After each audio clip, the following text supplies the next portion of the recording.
Hoy nos metemos con Nexus, el último libro de Yuval Noah Harari.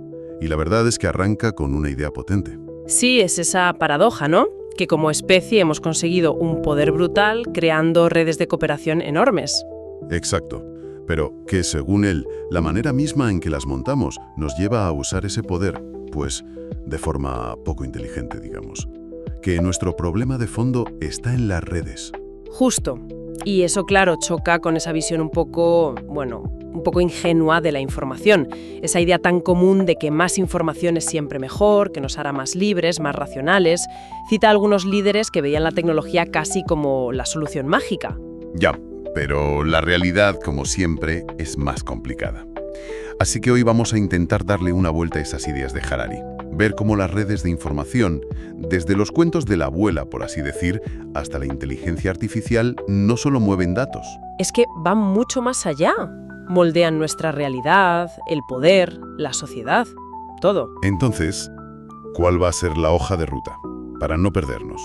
Pues mira, yo creo que podríamos empezar por lo más básico, el poder increíble de los relatos para que cooperemos. Luego, ver cómo la escritura y la burocracia cambiaron las reglas del juego. Vale. Después, meternos en esa tensión que siempre está ahí, entre buscar la verdad y mantener el orden. Y para acabar, claro, la IA. La revolución que tenemos encima y los desafíos que trae, que son únicos. Perfecto. Me parece un buen plan. Pues vamos a ello. Cuadernos de conversaciones. Cuadernos de conversaciones. Cuadernos de Cuadernos conversaciones. Cuadernos de conversaciones te trae ideas bien contadas, fiables y mezcla el rigor humano con la tecnología IA para despertar tu curiosidad. Empecemos por el principio. Harari siempre vuelve a esta idea, ¿no? Que los sapiens dominamos el cotarro no por ser los más listos individualmente. No, para nada. Ni comparados con un chimpancé ni con un neandertal, seguramente. Sino por algo que solo hacemos nosotros. Cooperar de forma flexible y en grupos enormes. Exacto. Los chimpancés son flexibles, sí, pero en grupos pequeños. Y las hormigas cooperan a millones, pero de forma súper rígida. Nosotros hacemos las dos cosas. ¿Y cómo? Ahí está la clave, con los relatos. Con los relatos. Y aquí Harari introduce un concepto que es central en su obra. Las realidades intersubjetivas. Que no son cosas físicas, como una piedra. No, ni tampoco algo puramente personal como que me duela la cabeza. Son cosas como, los dioses, las naciones, el dinero, las leyes, hasta las empresas. Cosas que existen solo porque muchísima gente cree en ellas al mismo tiempo. Eso es. Existen en esa red de mentes conectadas por una historia compartida. El ejemplo que pone de Israel y Palestina es muy bueno para entenderlo, creo yo. Sí, porque su existencia como estados no es un hecho biológico, objetivo. Depende de que suficientes personas, dentro y fuera, crean en los relatos que los sustentan, que los reconocen como tales. Claro, igual que una marca comercial, o que Estados Unidos en 1776, que empezó siendo una idea muy discutida por muchos. Exacto. O piensa en la fuerza de los relatos religiosos, la historia de Jesús, por ejemplo, o la de la Pascua judía. Más allá de si los hechos fueron exactamente así o no. Lo increíble es el efecto que han tenido. Es asombroso. Han creado redes de cooperación gigantescas, uniendo a millones de desconocidos durante siglos. ¿Por qué? Por compartir la fe en esa narrativa. La Hagadá de Pascua que se lee esa noche te pide explícitamente que sientas como si tú mismo hubieras salido del Egipto. ¡Wow! Es una conexión personal muy fuerte con la historia fundacional. Y eso, claro, crea identidades de grupo potentísimas. La tribu, la nación, la religión. Esto choca un poco, como dice Harari, con visiones más, materialistas, como el marxismo clásico, que a veces minusvaloran el poder de estas ficciones compartidas. Como si todo fueran intereses económicos puros. Y se olvidan de que una buena historia puede mover montañas o personas. Pero claro, contar historias tiene un límite, la memoria. Nuestra memoria es malísima, sí. No puedes gestionar un imperio solo con lo que la gente recuerda. Y ahí es donde entra la siguiente gran revolución tecnológica, la escritura. Un antes y un después. Totalmente, porque te permite sacar la información del cerebro y fijarla fuera. Leyes, impuestos, propiedades, censos. Vamos, la base de cualquier estado complejo. Y lo fascinante es que esos documentos no solo describen la realidad, a menudo la crean. Pienso en lo de la propiedad de la tierra. Es un ejemplo perfecto. Antes, la tierra podía ser de la comunidad, basada en la costumbre, en la memoria. En quien la trabajaba, quizá. Claro, pero llega la escritura, el registro, y de repente la propiedad es un papel. Ese papel es la propiedad, controlado desde un centro. Cambia la realidad por completo. Y con la escritura, claro, llega su hije, la burocracia. Inevitable. Y la burocracia, que es necesaria para organizar a gran escala, tiene su lado oscuro, como dice Harari. Necesita simplificar el mundo. Meterlo en cajitas. Exacto. Dividirlo en categorías claras, estancas. Pero el mundo real no es así. Es un lío, es fluido. ¿Dónde pones la línea exacta entre Homo erectus y Sapiens? ¿Un virus está vivo o no? La burocracia odia esas ambigüedades. Entiendo. Para poder manejar la realidad, necesita distorsionarla un poco primero. Y eso supongo que lleva a otro problema, la visión de túnel. Justo. El funcionario de turno se centra en su objetivo concreto, producir más zapatos, cobrar más impuestos, y puede ignorar totalmente las consecuencias laterales, la contaminación, las condiciones laborales. Porque eso no sale en su formulario. Exacto. La propia estructura burocrática dificulta tener una visión global. Y eso puede ser terrible. El ejemplo que cuenta de Rumanía en 1938 es escalofriante. Oh, sí. Quitarle la ciudadanía a cientos de miles de judíos, simplemente porque no podían presentar papeles. Partidas de nacimiento de abuelos, certificados de residencia imposibles, debido a las guerras, los cambios de fronteras. Se usó la realidad documental como un arma. Menciona que su propio abuelo lo vivió en carne propia. Terrible. Y eso explica por qué en tantas revueltas populares a lo largo de la historia, lo primero que se hacía era quemar los archivos. Los campesinos en Inglaterra en 1381, los judíos contra Roma, la Revolución Francesa. Aunque muchos no supieran ni leer, entendían perfectamente que esos papeles, los registros de deudas, los títulos de propiedad, las listas de impuestos, eran la fuente del poder que los oprimía.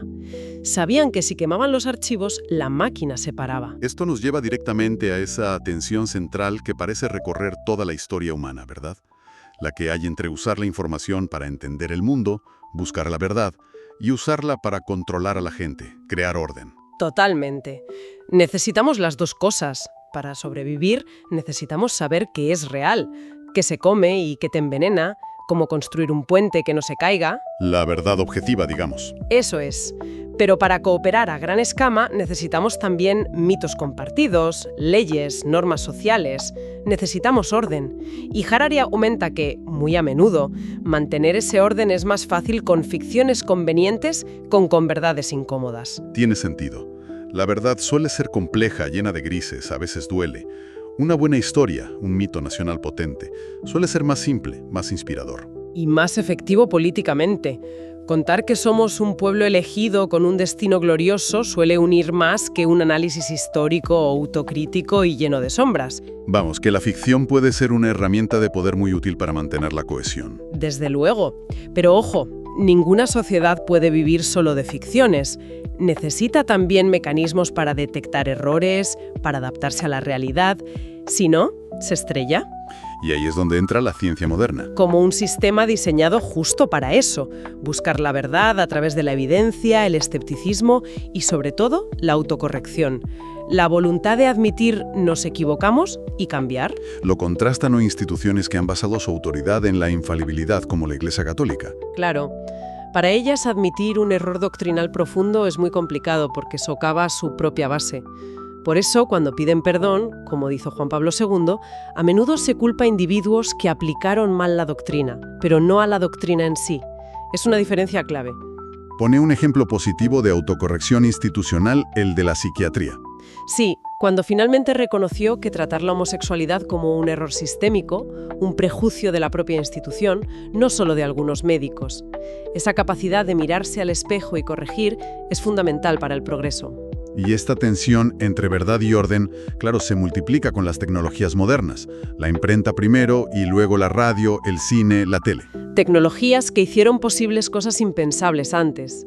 Por un lado, facilitaron la democracia a gran escala, creando una esfera pública mucho más amplia. Pero por otro, dieron herramientas brutalmente eficaces para el control centralizado, la propaganda masiva y el totalitarismo del siglo XX. esos regímenes totalitarios estaban obsesionados con controlar toda la información. Toda. Canalizarla al centro, aplastar cualquier fuente independiente. Pero esa misma obsesión los hacía muy vulnerables a la verdad, muy frágiles. El caso de Lysenko en la URSS es paradigmático. El biólogo que negó la genética mendeliana. Exacto.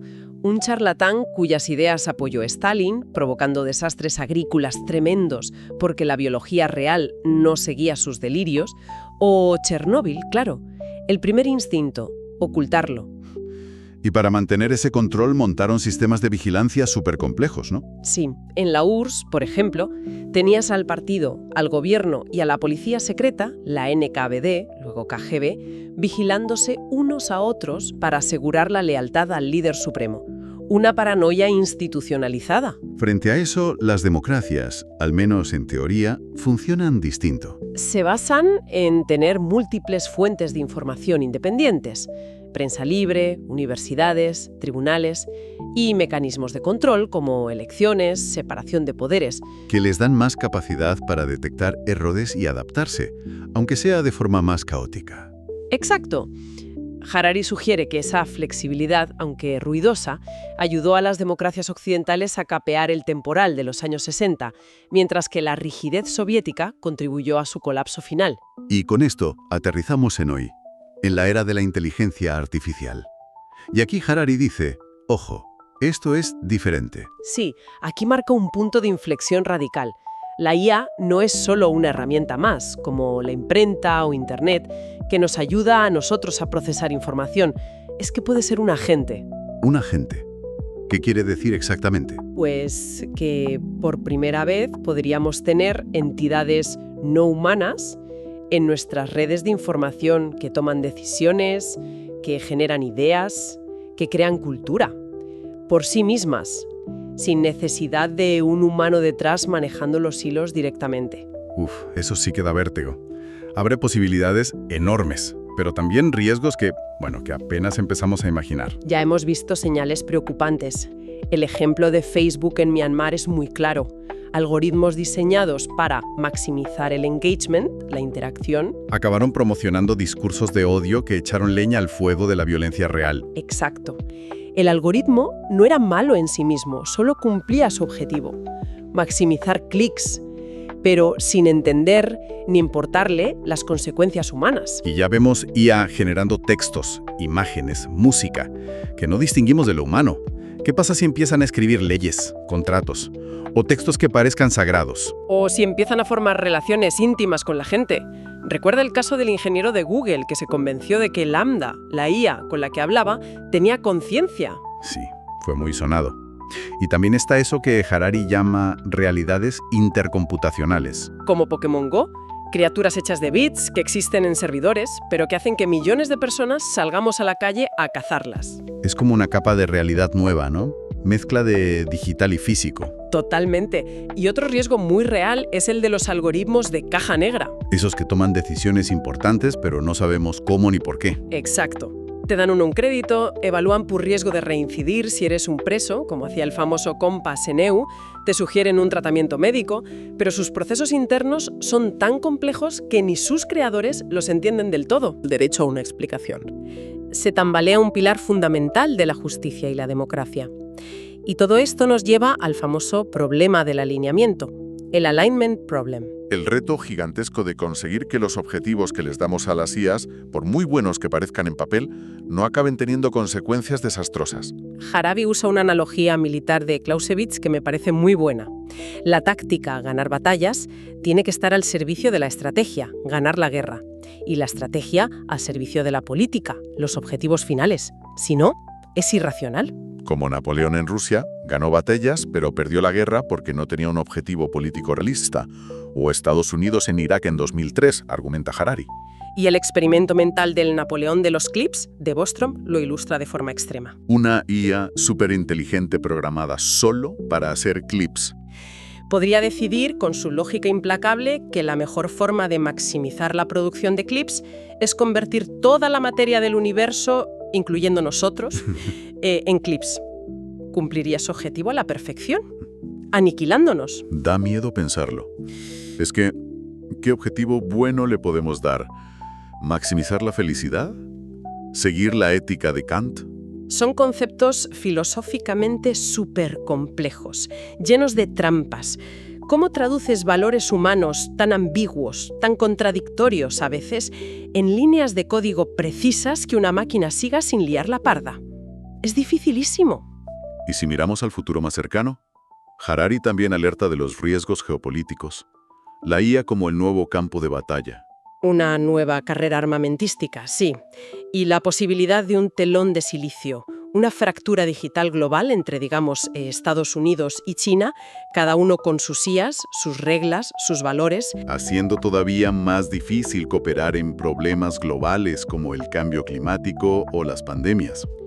Y también habla del riesgo de un nuevo colonialismo de datos. ¿A qué se refiere con eso? Pues a que el poder y la riqueza se concentren todavía más en quienes controlan los algoritmos y los datos masivos que generamos. Piensa qué pasaría si la IA automatiza masivamente la industria textil, que será de países como Bangladesh o Pakistán, cuyas economías dependen de eso. Podría crear nuevas desigualdades brutales. El panorama parece bastante oscuro, la verdad. Pero Harari también dice que no caigamos en el cinismo, ¿no? Exacto. Rechaza esa idea de que la cooperación humana es solo un barniz y que en el fondo somos egoístas y violentos. Él insiste en que si miras la historia a largo plazo, la tendencia ha sido a cooperar en escalas cada vez mayores. De familias a clanes, a tribus, a ciudades, a naciones, a imperios, y ahora a redes globales. La cooperación es difícil, sí, pero es posible. Y ha sido la clave de nuestro éxito como especie. No hay que olvidarlo. Entonces, si hacemos un poco de resumen de todo este viaje, hemos visto cómo los relatos nos unieron. Cómo la escritura y la burocracia organizaron esa unión a gran escala, con sus pros y sus contras. Y cómo ahora la IA irrumpe como un actor nuevo, no humano, en esas redes de información. Y en cada etapa, la tecnología de la información ha redibujado el mapa del poder, de la verdad y del orden social.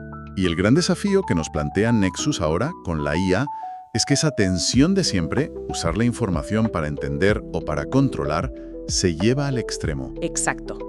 Pero con la diferencia clave de que ahora quien maneja esa información podría ser una inteligencia ajena, mucho más potente y capaz de cometer errores de formas que ni preveemos. Entonces, ¿cuál es la conclusión?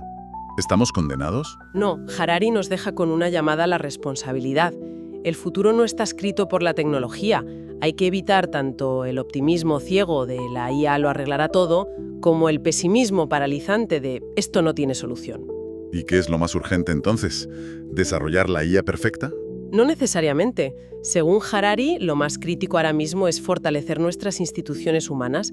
Necesitamos sistemas políticos, sociales, económicos, globales, que sean más robustos, que tengan mejores mecanismos de autocorrección. Instituciones capaces de gestionar el poder de la IA, de detectar sus errores y los nuestros. Y que nos ayuden a alinearla como buenamente podamos con valores humanos, aunque definir esos valores sea un lío monumental.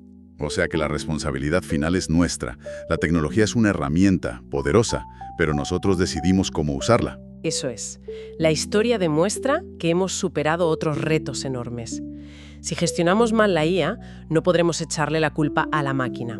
La responsabilidad será nuestra. Pero si nos ponemos las pilas, si actuamos con realismo, viendo los peligros, pero también nuestra capacidad de elegir, quizá podamos guiar esta revolución hacia un lugar mejor.